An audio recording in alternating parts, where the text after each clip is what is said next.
এখন এই বিয়েতে আমার কোনো আপত্তি নেই। সত্যি? প্রমিস। কিন্তু আমার তো আপত্তি আছে। কখনো কোনো মানুষকে তার অবস্থান দেখে ভালোবাসতে হয় না। তুমি বাসছো, আর সেই অবস্থান দেখেই তুমি আমাকে ছেড়ে চলে গেছো।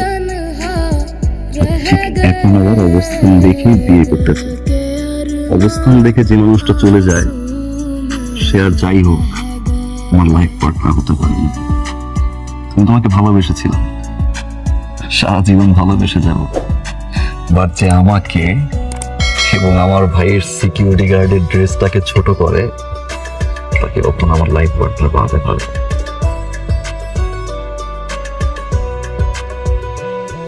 আরেকটা কথা, তোমার ফ্রেন্ডদেরকে বলে দিও ওই দিনের ওই সিকিউরিটি গার্ডের ছেলেটাই আজকে তোমার বাবার বস।